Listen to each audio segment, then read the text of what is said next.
Tatlong kaibigang Detroit, sina Rocky, Alex, at Money, ang pumasok sa tahanan ng mayayamang may-ari. Matapos idisable ni Alex ang sistema ng seguridad, sinimulan nilang kunin ang mga bagay na may pinakamagandang hitsura na maaari nilang makuha. Kapag sila ay tapos na, sila ay naghagis ng bato sa plate glass na pinto at tumakbo. Nakatira si ang huling pagnanakaw na kailangan nilang gawin, ngunit hindi sumasang-ayon si Alex sa plano. Maya-maya ay nagrelent siya nang magmakaawa sa kanya si Rocky, dahil crush niya ito, kahit nakasama niya si Pera. Ang tatlong stalk sa bahay ng lalaki, Stephen lang, na kung saan ay matatagpuan sa isang slum neighborhood, at ang tanging inookupahan, bahay sa kalye, dahil ang bawat iba pang mga bahay ay nahatulan, at malaman na siya ay bulag. Iniisip ni Alex na magulo ang pagnakawan ng isang bulag, ngunit sinabi ni Money na hindi ito nangangahulugan na siya ay isang santo kung siya ay bulag. Ang mabangis na asong Rottweiler ng lalaki ay tumalon sa pintuan ng kotse at tinakot ang mga kaibigan. Nang gabing iyon, sinimulan ng tatlo ang pagnanakaw. Nilalagay ng Money ang aso para patumbahin siya, na nagpapahintulot sa kanila ng ligtas na pagpasok sa bahay. Unang pumasok si Rocky sa isang maliit na bintana ng banyo at hindi pinagana ang sistema ng seguridad. Habang hinihintay siya ng kanyang mga kaibigan, tinutuyan ni Money si Alex para sa crush niya kay Rocky. Bumalik siya at binuksan ang pinto sa likod. Umakyat ang Money at nakitang natutulog ang blind man habang nakabukas ang TV. Bumangon ang bulag at nakarinig ng ingay. Pinatay na lang niya ang TV at natulog ulit. Pinagas ng Money ang silid upang matiyak na walang maririnig ang lalaki. Nakahanap ang tatlo ng nakakandadong pinto na patungo sa basement. Sa tingin nila dito nila makikita ang itago ng lalaki. Nagsimulang sirain ng Money ang pinto, na humantong sa bulag na bumaba. Nagsimulang magsalita ang Money, at sinabing ayaw niya ng gulo, hanggang sa nagpasya siyang bumunot ng baril sa lalaki.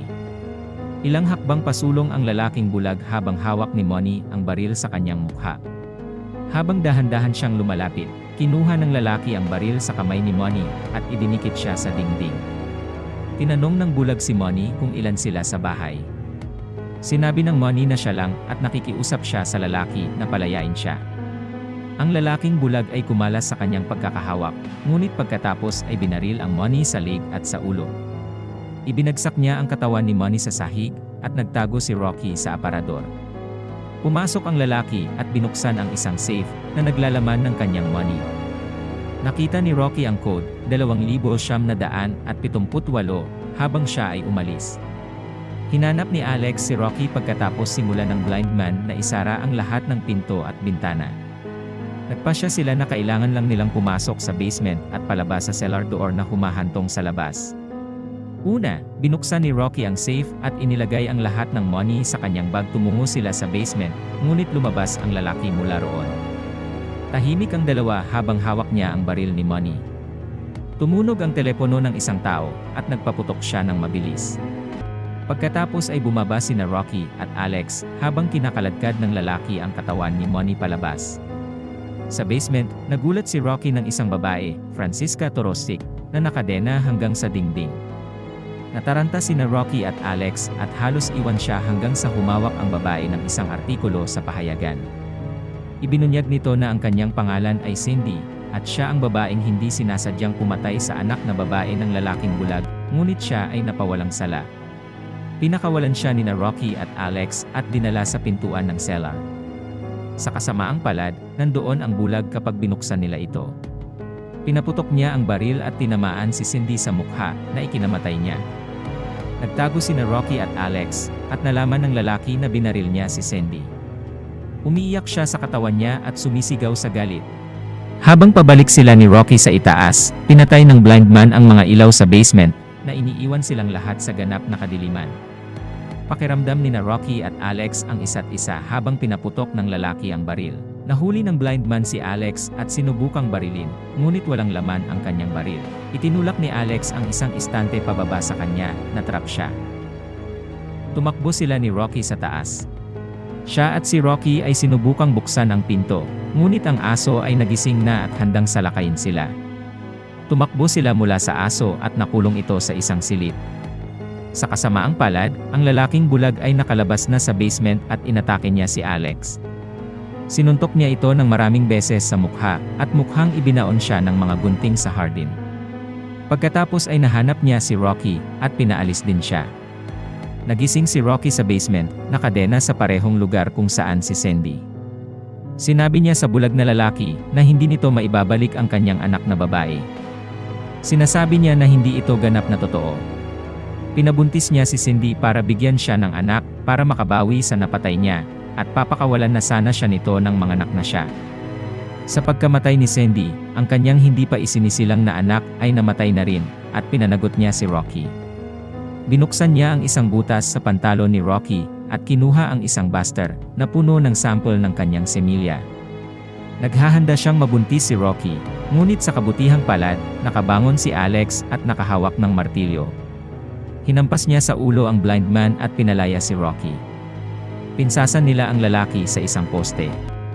Sinimulan niyang sipain ang lalaki at saka isinubo ang buster sa lalamunan nito.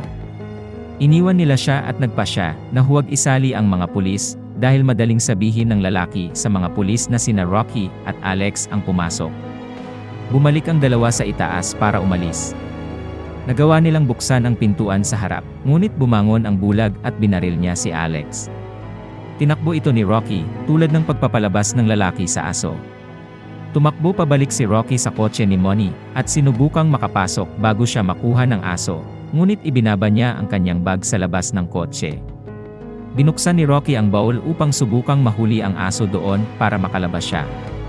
Gumagana ang kanyang plano, at lumabas siya upang kunin ang Money, ngunit lumabas ang lalaking bulag at muling pinatalsik si Rocky. Kinaladkad ng blind man si Rocky pabalik sa kanyang bahay para tapusin ang kanyang trabaho. Kinuha ni Rocky ang kontrol upang isara ang sistema ng seguridad na naging sanhi ng alarma upang makagambala sa lalaki.